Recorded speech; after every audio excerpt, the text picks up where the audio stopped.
In Jeremiah 33, the Bible says, call upon me and I will answer and show you things which thou knowest not.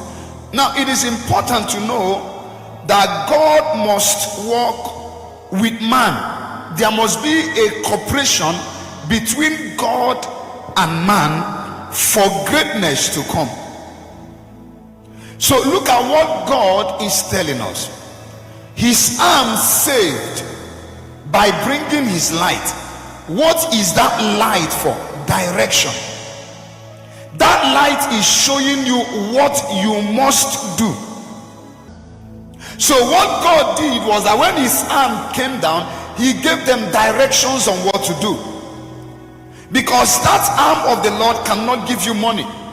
That arm of the Lord can only give you directions on how to make the money. Sometimes when the arm of the Lord comes, it is to review relationships you should never play with.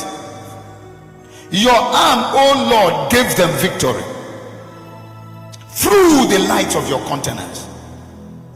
So if you cannot see what God is showing, you cannot seize what God is giving. If you cannot see what the Holy Spirit is revealing, you cannot receive what the Holy Spirit is releasing. He called unto Jeremiah.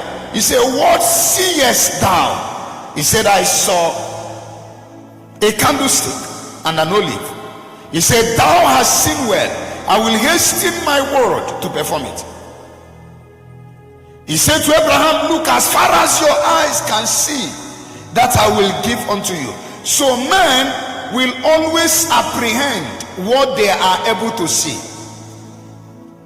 Your sight is your size.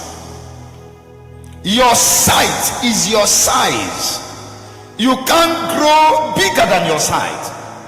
As far as your eyes can see, that I will give unto you. And direction is what brings distinction. You cannot be distinguished until you are directed. So men are stagnated.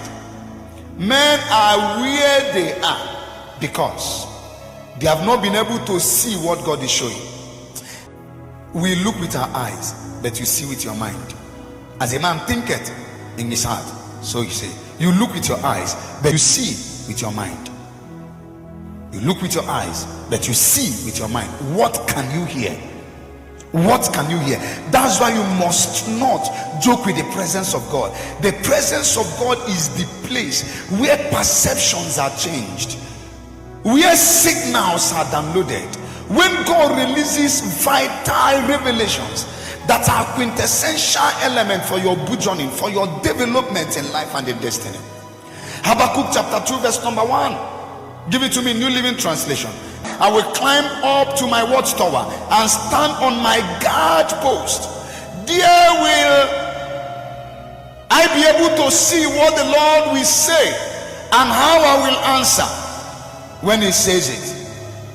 I will stand on my watchtower, and from that place I will hear what the Lord has to say. So the presence of God is the place of instructions.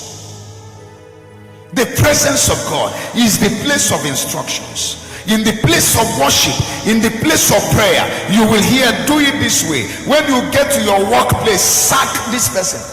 Yes, the Holy Spirit might tell you, this one is the back door through which the finances of your business goes out.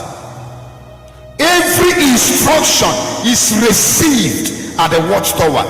That's the place of prayer. Now when we talk about prayer, you must not be kneeling down. It is creating an atmosphere of the presence of God wherever you are. Creating an atmosphere.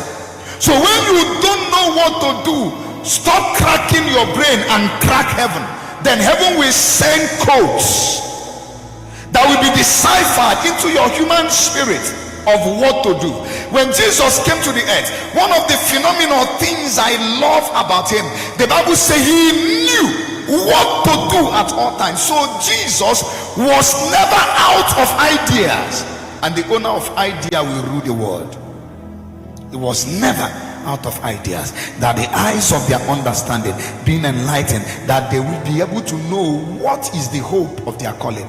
So you can't know purpose until your eyes open.